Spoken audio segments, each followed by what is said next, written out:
हमारे जीवन में विभिन्न कार्यों को करने के लिए हमें ऊर्जा की आवश्यकता होती है, ये तो आप सभी जानते ही हैं। और ऊर्जा हमें विभिन्न प्रकार के स्रोतों से प्राप्त होती है। जैसे यदि हम कारखाने की बात करें तो कारखाने को चलाने के लिए हमें विद्युत की आवश्यकता होती है, कोयले की आवश्यकता होती है। वाहनों को चलाने के लिए हमें डीजल, पेट्रोल, सीएनजी जैसे ईंधनों की आवश्यकता होती है।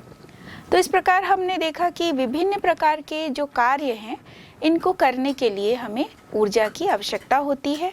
और जैसे हम घर में भोजन बनाते हैं या विभिन्न प्रकार के भोजन को बनाने के लिए हमें ईंधन की आवश्यकता होती है, जैसे लकड़ी हो, मिट्टी का तेल हो, एलपीजी है, कोयला है। इस तरह से हमें कई प्रकार के ईंधनों की आवश्यकता होती है जिससे हम अपने भोजन को तैयार कर पाते हैं।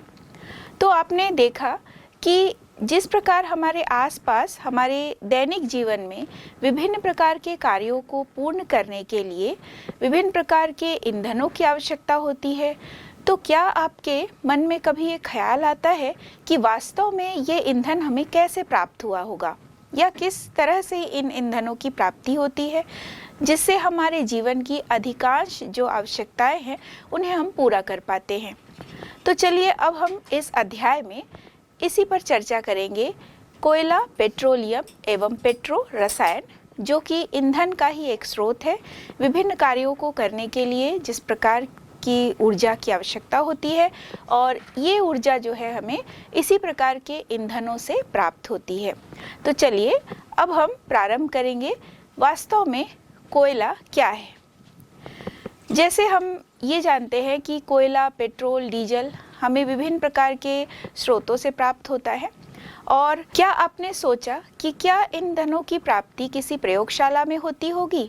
ये वास्तव में बनते कहाँ हैं और बनते हैं तो कैसे बनते हैं? आपने ये पढ़ा होगा कि ये ईंधन जो हैं वो हमें करोड़ों वर्ष पहले की विभिन्न क्रियाओं का ही एक उत्पाद है, जिसे हमने पिछली कई कक्षाओं में पढ़ा है। थोड़ा बहुत हम जानते हैं कि कोयला हमें कैसे प्राप्त होता है। तो कोयला जो है वो एक प्रकार का जीवाश्म ईंधन है। अब यहाँ पर हमारे लिए एक नया शब्द है, जीवाश्म ईंधन। तो ये जो जीवाश्म है वे क्या होते हैं? ये जो ईंधन होते हैं, इस प्रकार के जो जीवाश्म ईंधन होते हैं, वे करोड़ों वर्षों पहले पृथ्वी की सतह के नीचे गहराई में दबे हुए जो जीव जंतु हैं और जो वनस्पति हैं उनके अवशेषों का ही रूपांतरण मात्र है। और ये जो रूपांतरण है ये विभिन्न क्रियाओं के माध्यम से होती है, क्योंकि पृथ्वी की सतह के अंदर का जो दाब है, ताप है, वो लगातार बढ़ता जाता है। और इस दबाव के कारण, इस तापीय अभिक्रिया के कारण इन वनस्पतियों में और जीव जंतुओं में विभिन्न प्रकार की क्रियाएं देखने को मिलती हैं, कई परिवर्तन होते हैं, तब जाकर इस प्रकार के जीवाश्म ईंधनों की प्राप्ति होती है। इन जीवाश्म ईंधनों का बहुत प्रयोग में आने वाला जो उदाहरण है वह है कोयला और पेट्रोलियम। तो कोयला और पेट्रोलियम की उत्पत्ति वास्तव में कैसे हुई, तो अब हम जानेंगे कोयले के बारे में। तो कोयला भी एक प्रकार का जीवाश्म ईंधन है। लगभग 36 से 28 करोड़ वर्ष पूर्व कार्बोनिफेरस काल में वनस्पतियों जैसे पेड़ पौधे, जीव जंतुओं के मृत शरीर लगातार पृथ्वी की सतह के नीचे दबते चले गए और उस पर धीरे धीरे मिट्टी की परतें भी जमती चली गई। ये मिट्टी की परतें जब जमती चली गई तो भूगर्भ के नीचे उच्च ताप और दाब पर ऑक्सीजन की अनुपस्थिति में क्रियाएं होती गई। अब जब ये क्रियाएं होती गई तो ये जो पेड़ पौधे हैं ये लगातार दबते चले गए और इनका जो शरीर है या पेड़ पौधे जो हैं उनमें रूपांतरण होने लगा, उनका जो मूल स्वरूप है वह खत्म होने लगा। और यही पेड़ पौधे करोड़ों अरबों वर्ष बाद हमें कोयले के रूप में प्राप्त हुए। ऐसा माना जाता है कि मूलतः जो कोयला है वह वनस्पतियों से ही बना है, क्योंकि कई ऐसे उदाहरण, कई ऐसे गवाह, कई ऐसे पक्ष में तर्क हमें प्राप्त हुए हैं कि कोयले की परतों में बड़ी संख्या में जीवाश्म मिले हैं। और कुछ ऐसे जीवाश्म जिसमें कि पत्तियों एवं पौधों के बहुत सारे अंग देखने को या उनके जो छापे हैं वो देखने को मिलते हैं। जैसे यहाँ पर देखिए, यहाँ पत्तियों के छापे इन कोयले पर प्राप्त हुए हैं। तो कोयला एक प्रकार का जीवाश्म ईंधन है और माना ये जाता है कि ये वनस्पति जीवाश्म है। तो कोयले की परत में या कोयले की परत पर पाए जाने वाले पत्तियों की छाप से ही आप समझ जाएंगे कि कई वर्ष पहले इनमें विभिन्न प्रकार की घटनाएं हुई, विभिन्न प्रकार की रासायनिक क्रियाएं हुई, उच्च दाब ताप पर ऑक्सीजन की अनुपस्थिति में क्रिया हुई। तो वनस्पति का जो मूल रूप था वह परिवर्तित होते होते कोयले के रूप में आज हमें दिखाई देता है। इसी प्रकार पेट्रोलियम की भी उत्पत्ति हुई, लेकिन ये माना जाता है कि पेट्रोलियम की उत्पत्ति समुद्र में रहने वाले जो जीवित प्लवक हैं उनके द्वारा हुई है। समुद्र में पाए जाने वाले प्लवक जब जमते चले गए, दबते चले गए और वहाँ भी हम देखते हैं कि विभिन्न प्रकार की मिट्टी की तह से वो दबते चले गए और लाखों वर्षों तक उस पर ऑक्सीजन की अनुपस्थिति रही। तो विभिन्न प्रकार की जो रासायनिक क्रियाएं हुई वो भी यहाँ पर होती गई और यहाँ पर ऑक्सीजन की अनुपस्थिति में उच्च ताप एवं उच्च दाब पर मृत जीव पेट्रोलियम एवं प्राकृतिक गैस में परिवर्तित होते गए। तो जो समुद्री जीव हैं वे समुद्री जीव मृत हुए। मृत होने के बाद वे लगातार समुद्र के नीचे गहराई में दबते चले गए। इनमें ऑक्सीजन की अनुपस्थिति में उच्च दाब एवं ताप पर विभिन्न रासायनिक क्रियाएं होती गई और इन रासायनिक क्रियाओं के फलस्वरूप हम देखते हैं कि आज के जीवन शैली में हम पेट्रोलियम और प्राकृतिक गैस का उपयोग कर पा रहे हैं। ये जीवाश्म ईंधन का ही एक प्रकार है जो कि समुद्री प्लवक से हमें प्राप्त हुआ है और करोड़ों अरबों वर्ष पहले ये क्रियाएं प्रारंभ हुई थी और इनमें लगातार रासायनिक परिवर्तन होते गए। तो आज के समय में हम पेड़ पौधों से प्राप्त कोयला एवं समुद्री प्लवकों से प्राप्त पेट्रोलियम का उपयोग अपने दैनिक जीवनचर्या में बहुत आयत मात्रा में करते आ रहे हैं। हमने ये देखा कि कोयला जो है वो एक जीवाश्म ईंधन है। तो क्या कोयला एक ही प्रकार का होता है? ऐसा नहीं है। कोयला जो है वो कई प्रकार का होता है। आपने घरों में देखा होगा कि जब हम लकड़ी को जलाते हैं तो लकड़ी के जलने के बाद वह काले रंग का हो जाता है, काले रंग का अवशेष हमें प्राप्त होता है। लेकिन आपने देखा होगा कि जब उसे तोड़ते हैं वो बहुत ही भंगुर होता है। तो वास्तव में यह कोयला नहीं है, ये लकड़ी से बना हुआ एक कोयले जैसा पदार्थ है जो कि भंगुर होता है और ये बहुत कम समय में बनता है। तो ये लकड़ी से प्राप्त कोयला है। लेकिन जब हम वास्तविक कोयले की बात करते हैं तो इस प्रकार का जो कोयला होता है वो बहुत ही कठोर होता है, पत्थर जैसा होता है और ये भंगुर नहीं होता है। तो इन कोयले की प्राप्ति किस प्रकार से हुई और कितने प्रकार के कोयले हम अपने दैनिक जीवन में देखते हैं और कैसे इनकी उत्पत्ति हुई होगी इसके बारे में हम जानेंगे। तो लगातार जब भूगर्भ में वनस्पतियों का विघटन होता गया, डिकम्पोजिशन होता गया, तो इनके डिकम्पोजिशन से, इन वनस्पतियों के विघटन से विभिन्न प्रकार के कोयले का निर्माण हुआ। ये विघटित वनस्पतियां सबसे पहले पीट के रूप में परिवर्तित हुई। पीट भी कोयले का एक प्रकार है जो सबसे पहले हमें प्राप्त हुआ।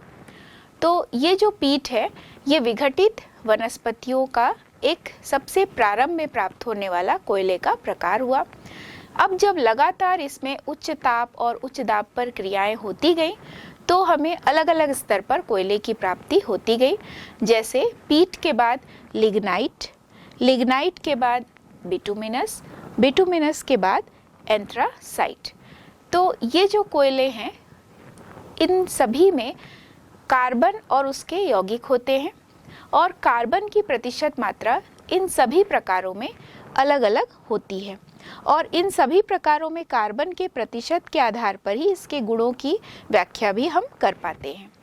तो सबसे ऊपरी स्तर पर जब वनस्पतियों का दबना प्रारंभ हुआ तो सबसे ऊपरी स्तर पर हमें प्राप्त हुआ पीट और सबसे निचले स्तर पर हमें प्राप्त हुआ एंथ्रासाइट। तो चलिए अब हम जानते हैं पीट की क्या विशेषताएं हैं, पीट कैसे प्राप्त हुआ।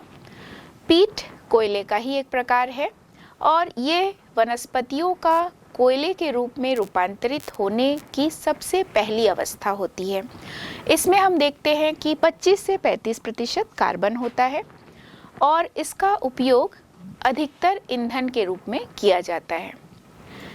कोयले को हम ईंधन के रूप में प्रयोग करते हैं, लेकिन कोयले में प्राप्त होने वाले कार्बन के प्रतिशत के आधार पर उसकी उपयोगिता भी हम देखते हैं कि अलग अलग हो जाती है। दूसरे नंबर पर हम देखते हैं लिग्नाइट प्रकार का कोयला। ये जो लिग्नाइट प्रकार का कोयला है, ये दूसरे लेयर पर हमें प्राप्त होता है। वनस्पतियों के दबते जाने पर उच्च दाब की क्रिया से दूसरे लेयर में प्राप्त होने वाला जो कोयला है वो है लिग्नाइट। और लिग्नाइट कोयला जो है वो ब्राउन कोल या भूरा कोयला के नाम से जाना जाता है। इसमें जो कार्बन का प्रतिशत है वह 35 से 45% होता है। ये जो कोयला होता है इसका प्रयोग प्रायः विद्युत उत्पादन, इलेक्ट्रिसिटी प्रोडक्शन में किया जाता है। बिटुमिनस प्रकार का जो कोयला है ये प्रकृति में सबसे ज़्यादा मात्रा में उपयोग में आने वाला और सबसे अधिक पाया जाने वाला कोयला होता है। तो बिटुमिनस कोयला जो है वो सबसे ज़्यादा उपयोग में आने वाला कोयला होता है। इसमें जो कार्बन का प्रतिशत है वह 45 से 85% तक होता है। इसका उपयोग हम देखते हैं कि तापीय जो संयंत्र होते हैं वहाँ पर प्रायः किया जाता है। सीमेंट संयंत्र, विभिन्न प्रकार के कारखाने जैसे पेपर कारखाना हो, कांच का हो, कई प्रकार के ऐसे उद्योग हैं जहाँ पर कोयले का प्रयोग किया जाता है। ऑटोमोबाइल के क्षेत्र में, वस्त्र उद्योगों में, कई ऐसे फैक्ट्रीज़ में इन कोयलों का प्रयोग किया जाता है ईंधन के रूप में। और इसका उपयोग जो है बहुत सारे इस्पात संयंत्रों में कोक के रूप में भी किया जाता है, क्योंकि जब हम इस्पात का निर्माण करते हैं तो इस्पात के निर्माण प्रक्रिया में कोक की बहुत अधिक महत्ता होती है। और इस कोयले का प्रयोग यानी बिटुमिनस प्रकार के कोयले का प्रयोग इस्पात संयंत्रों में कोक के रूप में भी किया जाता है। और इस प्रकार के कोयले में सल्फर की जो मात्रा है वो बहुत अधिक पाई जाती है। अगला जो प्रकार है कोयले का वह है एंथ्रासाइट। ये जो एंथ्रासाइट है इसे हम कठोर कोयले के नाम से भी जानते हैं और सबसे उत्तम श्रेणी का कोयला भी यह माना जाता है। तो एंथ्रासाइट को हमने देखा कि यह सबसे निचले स्तर पर पाए जाने वाला कोयला है। लगातार क्रियाएं होते होते जब अंतिम स्तर तक हम देखते हैं तो ये एंथ्रासाइट कोयला प्राप्त होता है और ये कठोर होता जाता है। और इसके लिए हम देखते हैं कि यहाँ पर कार्बन का जो प्रतिशत है वो 85% होता है और यहाँ पर इसकी उपयोगिता भी अधिक है और ये सबसे अच्छे क्वालिटी का कोयला माना जाता है। तो इसमें कार्बन का जो परसेंटेज है वो सबसे ज़्यादा है। और इस प्रकार के कोयले की महत्ता इसलिए भी है क्योंकि ये बहुत अधिक लंबे समय तक जलता रहता है और इसमें धुआं भी कम होता है और इसमें राख भी कम उत्पन्न होती है। तो इस कारण से इन दोनों विशेषताओं के कारण यानी धुआं का कम उत्पन्न होना, राख का कम बनना, इन विशेषताओं के कारण इसका उपयोग प्रायः घरेलू ईंधन के रूप में किया जाता है। तो इस प्रकार हमने जाना कि कोयले के मुख्य रूप से 4 प्रकार हैं, जिसमें कि पीट, फिर उसके बाद लिग्नाइट, बिटुमिनस, एंथ्रासाइट। तो इस प्रकार चारों प्रकार के जो कोयले हैं इनमें कार्बन की प्रतिशत मात्रा के आधार पर उसकी उपयोगिता भी निर्धारित होती है। हमने देखा कि कोयले के विभिन्न रूपों में कार्बन का जो प्रतिशत मान है वह लगातार बढ़ता जाता है। कोयले में कार्बन है सिर्फ ऐसा नहीं है, कोयले में कार्बन के अलावा कई अन्य तत्व भी पाए जाते हैं जैसे हाइड्रोजन, ऑक्सीजन, सल्फर, नाइट्रोजन और नमी। तो ये जो विभिन्न जो तत्व है इनसे और कार्बन से कई प्रकार के यौगिक बने होंगे तभी इस कोयले का निर्माण हुआ है। कोयले का एक निश्चित कोई सूत्र या फॉर्मूला हमें देखने को नहीं मिलता है क्योंकि इसमें कई प्रकार के तत्व सम्मिलित होते हैं और इन तत्वों से मिलकर कई प्रकार के यौगिक बने होंगे तभी कोयले का भी निर्माण हुआ है।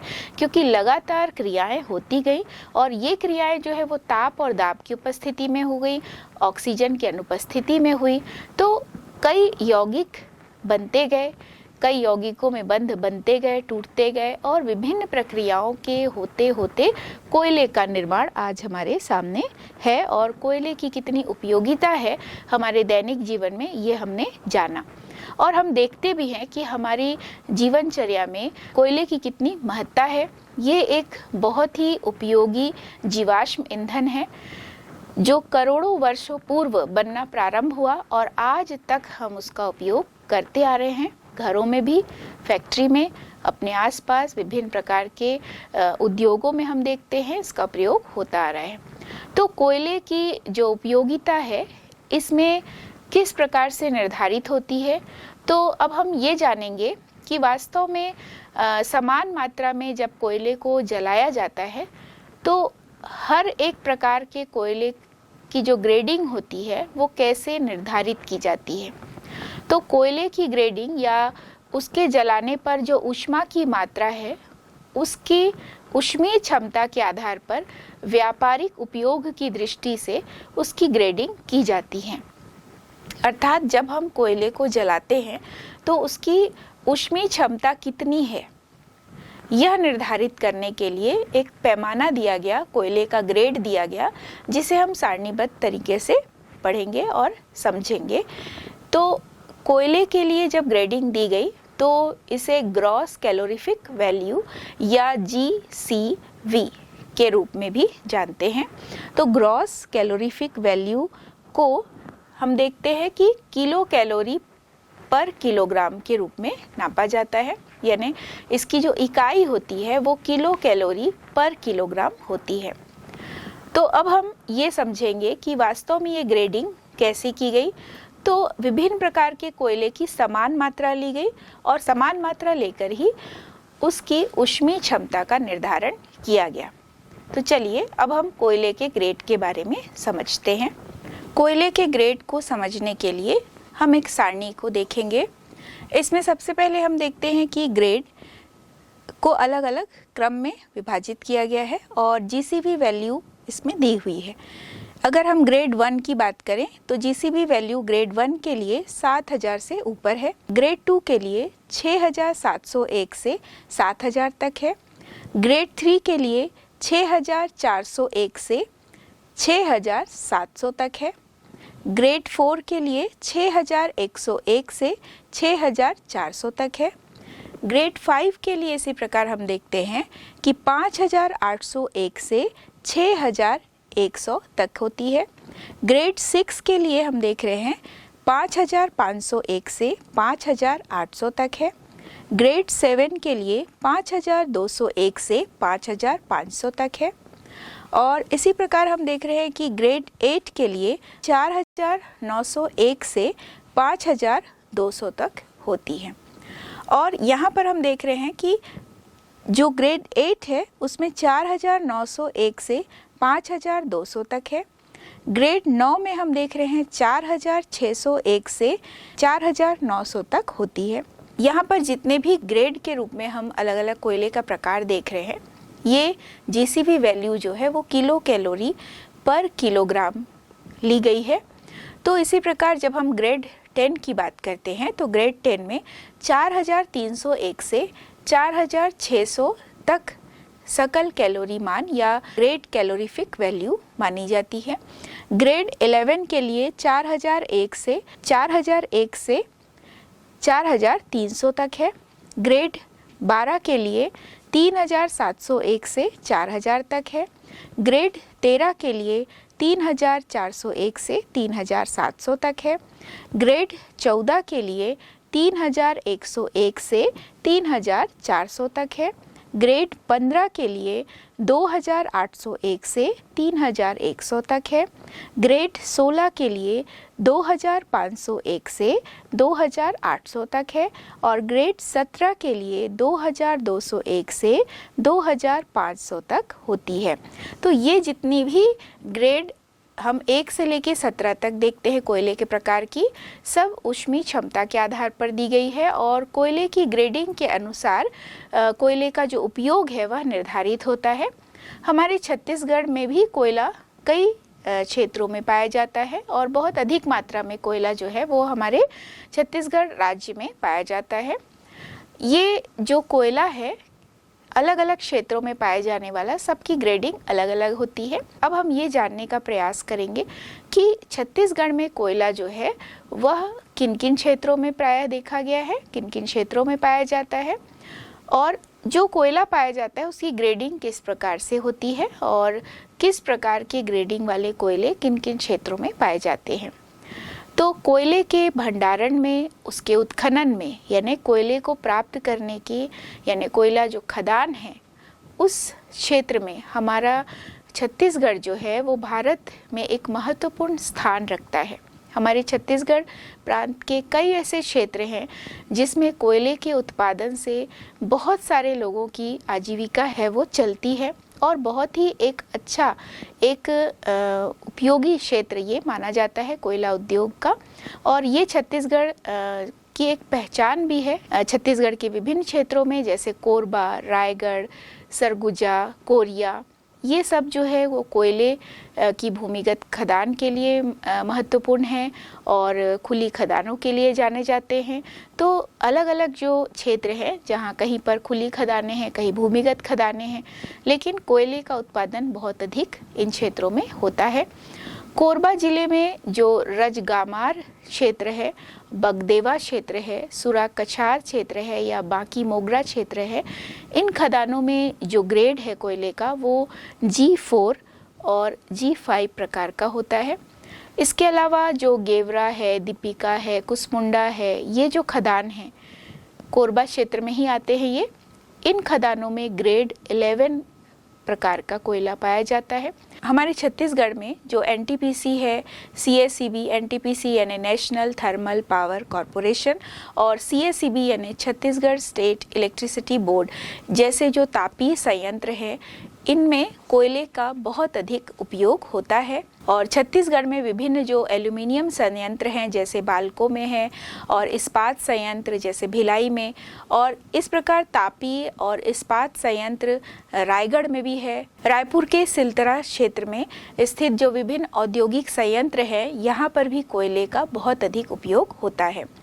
तो इन क्षेत्रों में, इन महत्वपूर्ण क्षेत्रों में, जैसे हमने देखा कि NTPC है, CACB है, या हम भिलाई ले लें जहाँ पर इस्पात संयंत्र है, या हम बालको ले लें जहाँ एल्यूमिनियम संयंत्र है, इन सभी क्षेत्रों में साथ ही जितने भी उद्योग के क्षेत्र हैं, रायपुर हो या रायगढ़ हो, सभी जगह कोयले की कितनी अधिक उपयोगिता हमें देखने को मिलती है और कोयले के बिना इसकी कल्पना कर पाना भी थोड़ा मुश्किल होता है। तो कोयला जो है वो हमारे छत्तीसगढ़ के लिए एक काला हीरा माना जाता है, इसे काला हीरा भी कहा जाता है। तो इसकी महत्ता बहुत अधिक है और हमने देखा कि अलग अलग जो कोयला खदान है, चाहे वो खुला हो चाहे वो भूमिगत हो, इन सभी खदानों में जो कोयले की ग्रेडिंग होती है वो अलग अलग होती है और इस ग्रेडिंग के आधार पर ही उसकी उपयोगिता भी निर्धारित की जाती है। कोयले से संबंधित कई ऐसे प्रश्न बनते हैं जैसे जीवाश्म ईंधन से आप क्या समझते हैं। तो जीवाश्म ईंधन, जैसा कि हमने देखा कि विभिन्न प्रकार की जो वनस्पतियां हैं, कई करोड़ों वर्ष पूर्व जब वो पृथ्वी की सतह पर दबती चली गई और उनमें विभिन्न प्रकार की क्रियाएं होती गईं, उच्च ताप और दाब में, ऑक्सीजन की अनुपस्थिति में, तो ये जो वनस्पति हैं उनका जो मूल रूप है वह नष्ट होता गया और यही कई क्रियाओं के फलस्वरूप कोयले में परिवर्तित होती गई। तो यहाँ पर हम देख रहे हैं कि कोयला जो है वो जीवाश्म ईंधन का ही एक प्रकार है। तो अगर हम जीवाश्म ईंधन को परिभाषित करते हैं तो हम वनस्पति और जो समुद्री प्लवक है उनके आधार पर भी कर सकते हैं। तो जीवाश्म ईंधन में उदाहरण यदि हम देखेंगे तो कोयला और पेट्रोलियम दोनों ही होता है। अगला प्रश्न इसी से जुड़ा हुआ ये बन सकता है कि कोयला कैसे बनता है। तो कोयला बनने की जो प्रक्रिया है वो कई हजारों करोड़ों वर्षों पूर्व प्रारंभ हुई और इन क्रियाओं के फलस्वरूप, यानी कोयला जब बना तो वनस्पतियां जो है उनका जो मूल रूप है वो विघटित होता गया, क्योंकि वहाँ पर सतह के नीचे, पृथ्वी की सतह के नीचे कई प्रकार से अपघटन होती गई और वह मिट्टी के नीचे दबता चला गया। जितनी भी वनस्पतियां थी उनके जो अवशेष हैं वो मिट्टी में दबते चले गए। उनमें लगातार तापीय अपघटन होता गया, उच्च दाब पर क्रिया होती गई और हम देखते हैं कि ऑक्सीजन की अनुपस्थिति में ये सारी क्रियाएं होती गई, तो पेड़ पौधों का जो मूल स्वरूप है वही पूरा नष्ट हो गया और हमें एक उपयोगी प्रकार का जीवाश्म ईंधन प्राप्त हुआ जिसे हम कहते हैं कोयला। अब हमने ये भी जाना कि कोयले के कितने प्रकार होते हैं। तो यहाँ पर कोयले में कार्बन का प्रतिशत तो हमने जाना ही कि कार्बन का प्रतिशत जो है वो एंथ्रासाइट जो कोयला है उसमें सबसे अधिक होता है। यहाँ पर ये प्रश्न बनता है कि वास्तव में जो सल्फर है, जो तत्व सल्फर है, वह कोयले के किस प्रकार में पाई जाती है सबसे अधिक मात्रा में। तो बिटुमिनस प्रकार का जो कोयला होता है इसमें हम देखते हैं कि सल्फर की मात्रा सबसे अधिक पाई जाती है। यदि इस प्रश्न को अलग करें कि कार्बन का प्रतिशत किस कोयले में ज़्यादा है, तो उत्तर होगा कि कार्बन की प्रतिशत मात्रा सबसे ज़्यादा एंथ्रासाइट प्रकार के कोयले में होती है। तो यहाँ पर हमने कोयले के बारे में जाना, जीवाश्म ईंधन का ही एक प्रकार है कोयला, इसके बारे में हमने सीखा। अब हम पेट्रोलियम के बारे में जानने का प्रयास करेंगे। पेट्रोलियम भी एक महत्वपूर्ण जीवाश्म ईंधन होता है। तो पेट्रोलियम, ये जो शब्द है पेट्रोलियम, इस शब्द की उत्पत्ति जो है वो दो शब्द से हुई है। पहला है पेट्रा, पेट्रा का अर्थ होता है चट्टान, और दूसरा शब्द है ओलियम, ओलियम का अर्थ होता है तेल।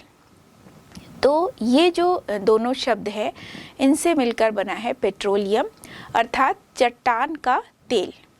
तो पेट्रोलियम कैसे बना ये तो हमने देखा ही कि समुद्री प्लवकों में लगातार अपघटन होता गया हजारों करोड़ों वर्ष पूर्व से। तो एक गहरे तेलीय रंग के पदार्थ या विशिष्ट गंध वाले एक द्रव का निर्माण हुआ और पृथ्वी की सतह के नीचे बहुत ही अधिक गहराई में ये पेट्रोलियम हमें प्राप्त होता है। और पेट्रोलियम के लिए भी ये माना जाता है कि इसका कोई निश्चित रासायनिक सूत्र नहीं होता है, क्योंकि पेट्रोलियम जो है वो कई सारे हाइड्रोकार्बनों का मिश्रण होता है, जिसमें सरल हाइड्रोकार्बन भी होते हैं और जटिल हाइड्रोकार्बन भी होते हैं। चूँकि ये कई प्रकार के हाइड्रोकार्बनों का मिश्रण होता है, तो इन हाइड्रोकार्बनों को पृथक कर पाना किसी साधारण विधि से संभव नहीं है। तो पेट्रोलियम के विभिन्न अवयवों को अलग करने के लिए प्रभाजी आसवन विधि का प्रयोग किया जाता है।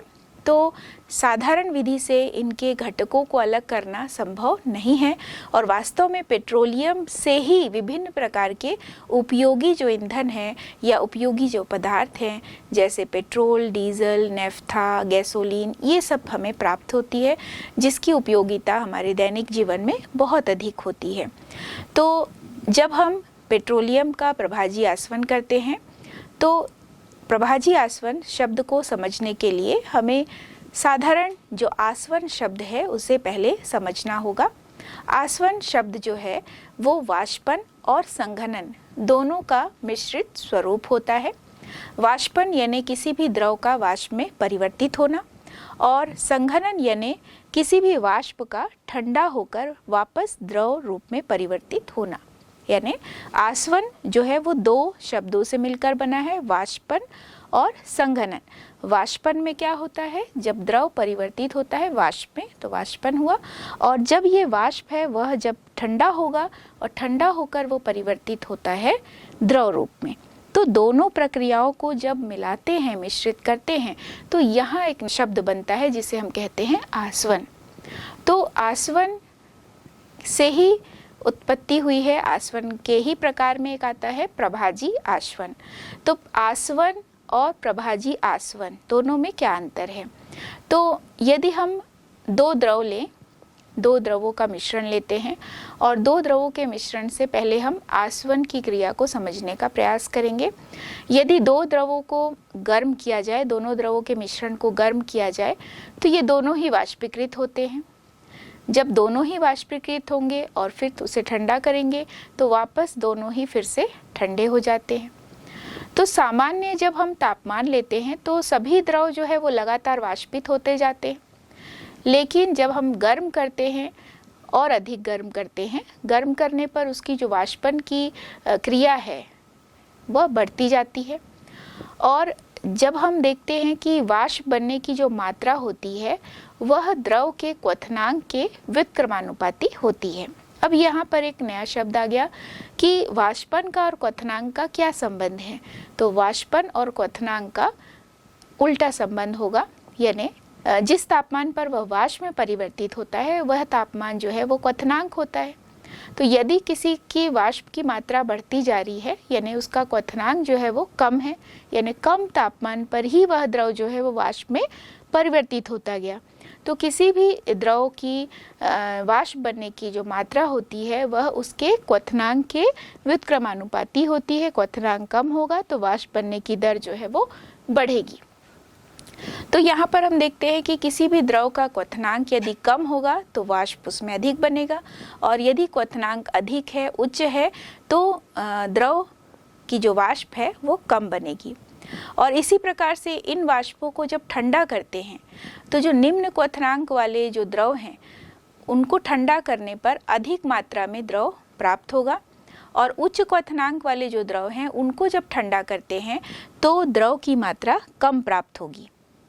तो यहाँ पर हम एक उदाहरण लेते हैं, जैसे A और B द्रवों का मिश्रण लेते हैं और एक उदाहरण से इसे समझते हैं। जैसे यदि हम द्रव A लें और द्रव B लें, और मान लेते हैं कि जो द्रव A है वह निम्न क्वथनांक वाला है और जो द्रव B है वह उच्च क्वथनांक वाला है। अब इन दोनों द्रवों को मिश्रित करते हैं, इन दोनों द्रवों को मिश्रित करके गर्म करते हैं। तो जब इन्हें गर्म किया जाएगा तो किस में वाष्प जल्दी बनता है? जिसका क्वथनांक कम होगा, यानी A की वाष्प जो है वो अधिक होगी और B का वाष्प जो है वो कम बनेगा। जैसा हमने देखा कि क्वथनांक और वाष्प बनने की जो दर है दोनों में व्युत्क्रमानुपाती संबंध होता है। चूंकि A द्रव जो है उसका क्वथनांक कम है तो उसका वाष्प अधिक बनेगा, और B द्रव जो है उसका क्वथनांक अधिक है, उच्च है, तो इसमें द्रव जो है वो कम वाष्प देता है, यानी B द्रव जो है वो कम वाष्प देगा। अब हम इसे ठंडा करते हैं, तो ठंडा करने पर क्या होगा? तो ठंडा करने पर कोई भी वाष्प द्रव में परिवर्तित होगा, तो दोनों ही वाष्प A के भी और B के भी दोनों को ही ठंडा करने पर ये द्रव में परिवर्तित होते हैं। लेकिन किस में अधिक मात्रा में द्रव बनेगा? तो A की मात्रा जो है वो अधिक प्राप्त होगी, क्योंकि A का क्वथनांक कम है, वाष्प अधिक बना। B में जो द्रव है वह कम प्राप्त होगा, क्योंकि B का क्वथनांक उच्च है और वाष्प जो है उसमें कम बना। वाष्प कम बना तो उसमें द्रव की मात्रा भी कम हो जाएगी। तो यहाँ पर हमने देखा कि कैसे दो अलग अलग क्वथनांक वाले द्रवों में हमने कैसे आसवन की प्रक्रिया होती है, इसे हमने समझा। लेकिन यहाँ पर हम देख रहे हैं कि यदि ये दोनों अलग अलग क्वथनांक के अलग अलग क्वथनांक वाले द्रव हैं, इनको पृथक करना है, तो इनको पृथक करने की जो पूरी प्रक्रिया है वह निर्भर करती है इनके क्वथनांकों में अंतर पर। यानी प्रभाजी आसवन की जो पूरी प्रक्रिया है वह विभिन्न द्रवों के क्वथनांक में अंतर पर निर्भर करती है। तो चूंकि पेट्रोलियम के अंदर कई प्रकार के हाइड्रोकार्बन होते हैं, पेट्रोलियम कई हाइड्रोकार्बनों का मिश्रण होता है, जिसमें हम ये देखते हैं कि इनके क्वथनांक में भी बहुत ही कम अंतर होता है। तो ऐसे जो अलग अलग हाइड्रोकार्बन हैं, इनके जो मिश्रण हैं, जिनके अलग अलग क्वथनांक हैं, और देखा गया है कि इनके क्वथनांकों में बहुत कम अंतर है।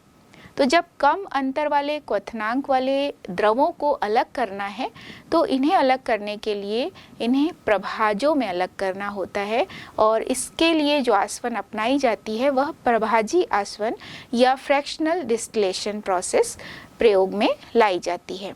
तो साधारण आसवन विधि द्वारा इस प्रकार के मिश्रणों को पृथक करना संभव नहीं है, बहुत ही कठिन है, और इसलिए एक विशेष उपकरण का या विशेष विधि का प्रयोग किया जाता है। और इस विधि के लिए जिस प्रकार के स्तंभ का प्रयोग किया जाता है इसे हम कहते हैं प्रभाजक स्तंभ।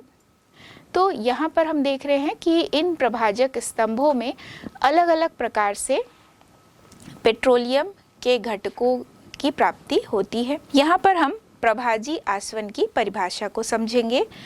प्रभाजी आसवन का अर्थ होता है कि 2 या 2 से अधिक मिश्रणीय द्रव जिनके क्वथनांक के मध्य बहुत ही कम अंतर होता है, इन्हें पृथक करने के लिए जिस विधि को अपनाया जाता है इसे हम प्रभाजी आसवन विधि कहते हैं। तो जिन द्रवों के मध्य क्वथनांक में बहुत कम अंतर है, उनके घटकों को अलग करने के लिए प्रभाजक स्तंभ की सहायता से प्रभाजी आसवन विधि अपनाई जाती है और इसके द्वारा हाइड्रोकार्बन के विभिन्न जो मिश्रण हैं उनको अलग अलग किया जाता है। अब हम पेट्रोलियम के प्रभाजी आसवन से प्राप्त जो भी पदार्थ हैं वो किस किस तापमान पर प्राप्त होते हैं और इन पदार्थों की क्या उपयोगिता है हमारे जीवन में, इसके बारे में जानेंगे। यहाँ पर प्रभाजी आसवन विधि में जो प्रभाजक स्तंभ प्रयोग में लाया जाता है तो इनके भी अलग अलग उद्योग होते हैं और इन उद्योगों तक पेट्रोलियम कैसे लाया जाता है, तो सबसे पहली जो प्रक्रिया होती है वो ड्रिलिंग की होती है।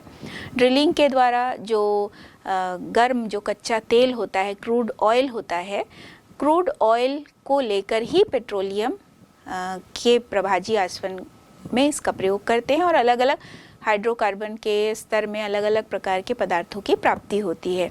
तो ये जो गर्म कच्चा तेल है या क्रूड ऑयल है, लगभग 600 डिग्री सेंटीग्रेड बहुत अधिक उच्च तापमान पर इस प्रकार प्रवेश कराई जाती है। और जब ये प्रवेश कराई जाती है तो हम देख रहे हैं कि अलग अलग टेम्परेचर, अलग अलग तापमान पर हमें अलग अलग प्रकार के पदार्थ प्राप्त होते हैं। सबसे ऊपर हम देख रहे हैं पेट्रोलियम गैस है, फिर पेट्रोल, फिर नेफ्था, केरोसिन है, गैस तेल है। इस प्रभाजक स्तंभ में अगला जो पद है, यहाँ हम देख रहे हैं कि अगले पद में जो हाइड्रोकार्बन का मिश्रण है, गैस तेल या डीजल के बाद स्नेहक तेल, मोम, इसके बाद जो क्षेत्र है वो ईंधन तेल का है और इसके बाद अवशेष या जिसे टार और एस्फाल्ट के नाम से भी जाना जाता है। तो अलग अलग जो प्रभाजक स्तंभ में अलग अलग स्तर पर हम देख रहे हैं, अलग अलग क्वथनांक के आधार पर अलग अलग प्रकार के द्रव का आसवन हुआ है। तो सबसे पहले हम देखते हैं कि ये जो कच्चा तेल है वो भट्टी में प्रवेश कराया जाता है और इस कच्चे तेल को बहुत ही अधिक उच्च ताप पर, भट्टी अर्थात बहुत अधिक उच्च ताप लगभग 600 डिग्री सेंटीग्रेड पर इसे गर्म कराया जाता है और गर्म कराने पर जो द्रव है वो हम देख रहे हैं कि नीचे की तरफ है और संघनित होकर ये द्रव के रूप में नीचे आया, लेकिन प्रारंभ में जब जो क्रूड ऑयल है वह वाष्पीकृत होकर ऊपर तक जाता है और ठंडा होकर वह नीचे की ओर आता है। तो जब वो ठंडा होकर नीचे की ओर आ रहा है तो ये द्रव रूप में आता है और जब इसे गर्म किया जाता है क्रूड ऑयल को तो ये गर्म होकर वाष्प में परिवर्तित हो रहा है और वाष्प के रूप में ऊपर की ओर जाता है और अलग अलग लेयर्स में, अलग अलग पदों में हम देखते हैं कि संघनित होते होते वह द्रव के रूप में नीचे की ओर पहुंचते हैं। तो ये जो द्रव के रूप में अलग अलग परतों पर हमें प्राप्त होते हैं और इनका प्राप्त होना ही जो है वो क्वथनांक के आधार पर होता है। तो सबसे ऊपर हम देख रहे हैं कि पेट्रोलियम गैस की प्राप्ति हुई है। ये जो पेट्रोलियम गैस है, इनका पेट्रोलियम गैस जो है वो ब्यूटेन और प्रोपेन का मिश्रण होता है और पेट्रोलियम गैस की जो उपयोगिता है हम सभी जानते हैं, एलपीजी गैस में लिक्विफाइड पेट्रोलियम गैस के रूप में किया जाता है। साथ ही टायर उद्योगों में भी पेट्रोलियम गैस की उपयोगिता है। दूसरा जो पद है जहां हम देख रहे हैं कि 65 डिग्री सेंटीग्रेड लिखा हुआ है, 65 डिग्री सेंटीग्रेड जो है वह पेट्रोल का क्षेत्र है। यहाँ पर हम देख रहे हैं कि पेट्रोल जो है 65 डिग्री सेंटीग्रेड, यानी ये कहा जाए कि ये इसका क्वथनांक होगा और हम ये देख रहे हैं कि इसका क्वथनांक जो है वो कम है। तो ये जिसका क्वथनांक कम है वो सबसे पहले वाष्पीकृत हुआ और वाष्पीकृत होने के बाद हम देख रहे हैं कि निम्न क्वथनांक वाला जो द्रव है वह सबसे ऊपर है और उच्च क्वथनांक वाला जो द्रव है वो सबसे नीचे है। तो यहाँ पर ही हम देख रहे हैं कि जिसके लिए क्वथनांक का मान कम है वह स्तंभ में सबसे ऊपर आश्रित हुआ है और जिसके लिए क्वथनांक का मान अधिक है वह स्तंभ में सबसे नीचे की तरफ आश्रित होकर हमें द्रव रूप में प्राप्त होता है।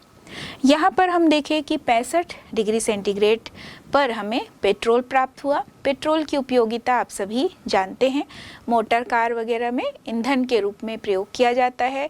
ड्राई क्लीनिंग में यानी कपड़ों की शुष्क धुलाई में पेट्रोल की उपयोगिता है। इसके बाद 170 डिग्री सेंटीग्रेड पर हमें नैफ्था की प्राप्ति होती है। ये जो नैफ्था है इसका उपयोग कई सारे रासायनिक यौगिकों में भी होती है। चूँकि ये सभी जो पेट्रोलियम से प्राप्त होने वाले पदार्थ हैं ये हाइड्रोकार्बनों का मिश्रण होते हैं, जिनमें सरल हाइड्रोकार्बन भी होते हैं और जटिल हाइड्रोकार्बन भी होते हैं। कई बार ये देखा जाता है कि सरल हाइड्रोकार्बन जो है वह आसानी से टूटते हैं और टूटने के बाद फिर वो जटिल रूप में भी परिवर्तित होते हैं, और जटिल जो हाइड्रोकार्बन होते हैं उनके मध्य जो अंतराण्विक आकर्षण बल है वह भी अधिक होता है, तो उसको तोड़ने के लिए अधिक ऊर्जा की आवश्यकता होगी, तो निश्चित रूप से उनका जो क्वथनांक है वह अधिक होगा।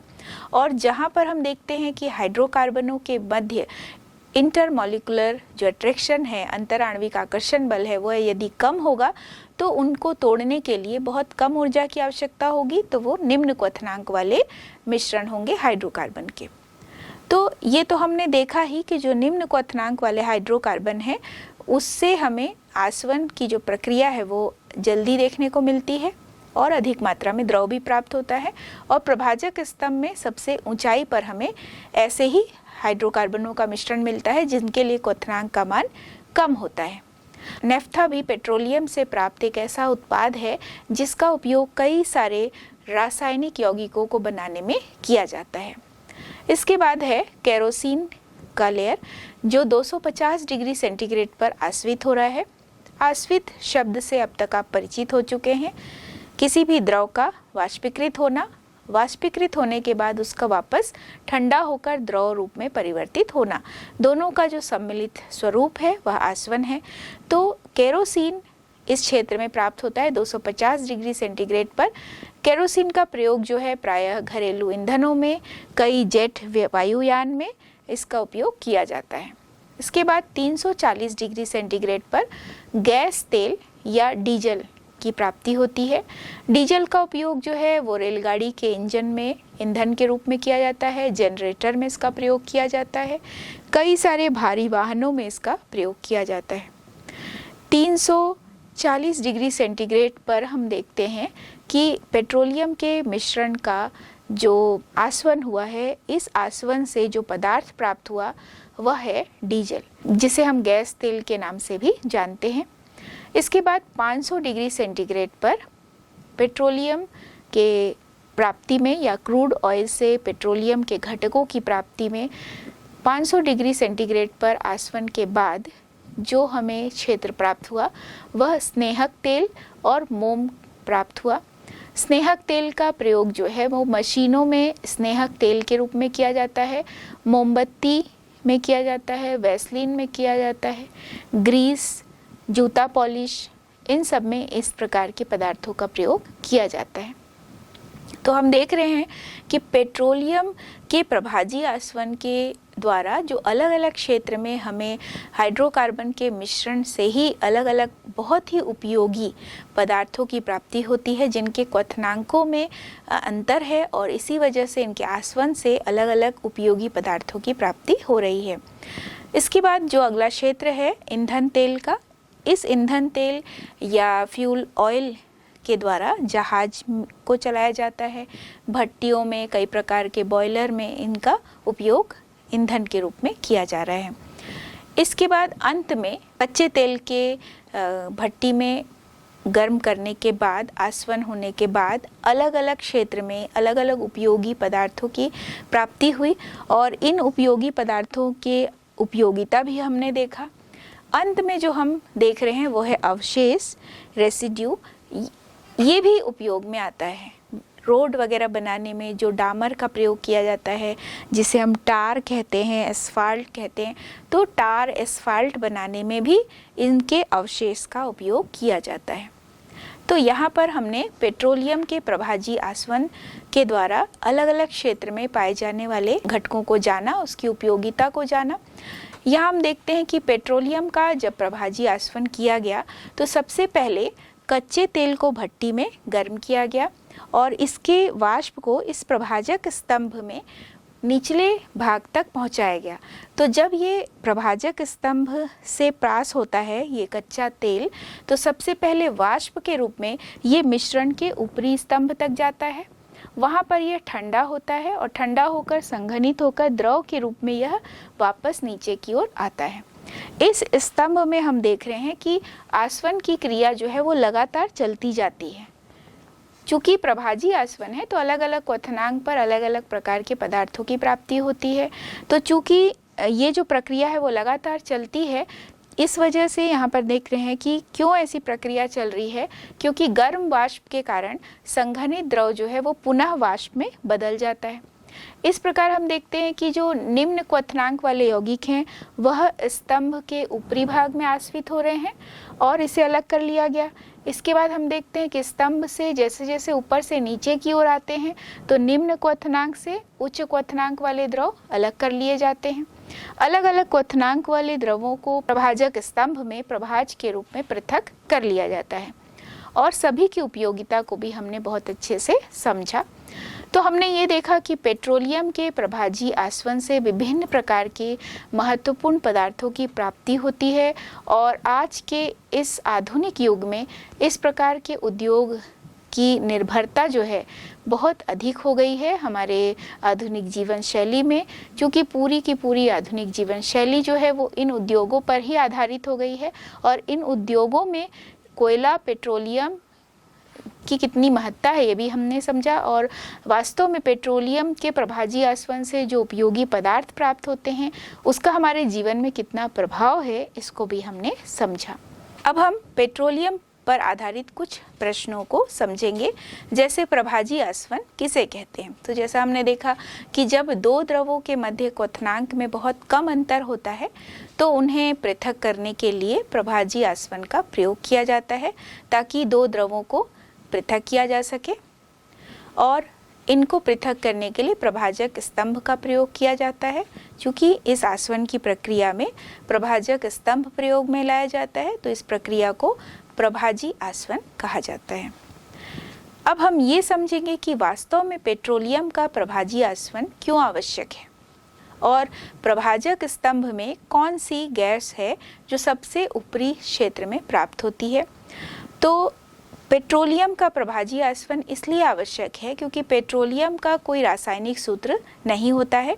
पेट्रोलियम जो है वो कई सारे हाइड्रोकार्बनों का मिश्रण होता है, जिसमें हम देखते हैं कि ये जो हाइड्रोकार्बन्स हैं इनके क्वथनांक में बहुत कम अंतर होता है और पेट्रोलियम या जो हम पेट्रोलियम की प्राप्ति करा रहे हैं ये कच्चे तेल से, क्रूड ऑयल से, इसमें कई उपयोगी पदार्थ हैं जिनके क्वथनांक में बहुत कम अंतर होता है। तो जो निम्न क्वथनांक वाले होते हैं वे प्रभाजक स्तंभ में सबसे ऊपरी क्षेत्र में प्राप्त हो जाते हैं आसवन के माध्यम से और जो उच्च क्वथनांक वाले पदार्थ हैं उपयोगी अगर उसमें कुछ है तो वह प्रभाजक स्तंभ में सबसे निचले स्तर पर प्राप्त होते हैं। जैसा कि हमने देखा ही है कि क्वथनांक का और जो द्रव परिवर्तित हो रहा है उस पदार्थ का आसवन हो रहा है यह और क्वथनांक दोनों के मध्य व्युत्क्रमानुपाती संबंध होता है।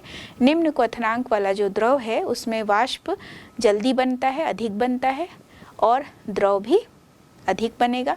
उच्च क्वथनांक वाला जो द्रव होता है उसके लिए वाष्प बनने की दर जो है वो कम होगी और द्रव भी कम प्राप्त होता है। तो इस वजह से ही पेट्रोलियम का प्रभाजी आसवन बहुत आवश्यक है। तो इस प्रश्न को भी हमने समझा। यदि एक प्रश्न आता है कि पेट्रोलियम का रासायनिक सूत्र क्यों नहीं होता है, पेट्रोलियम का रासायनिक सूत्र इसलिए भी नहीं है क्योंकि पेट्रोलियम कई हाइड्रोकार्बनों का मिश्रण होता है। रासायनिक सूत्र लिखने के लिए किसी भी यौगिक में हम देखते हैं कि तत्वों की एक निश्चित मात्रा निर्धारित होती है, उसमें मूलक होते हैं, आवेश होते हैं, तब हम किसी भी यौगिक का एक रासायनिक सूत्र निर्धारित कर पाते हैं। लेकिन चूंकि पेट्रोलियम कई सारे हाइड्रोकार्बनों का यौगिकों का मिश्रण होता है तो किसी भी एक सूत्र के द्वारा इसे व्यक्त कर पाना संभव नहीं होता है।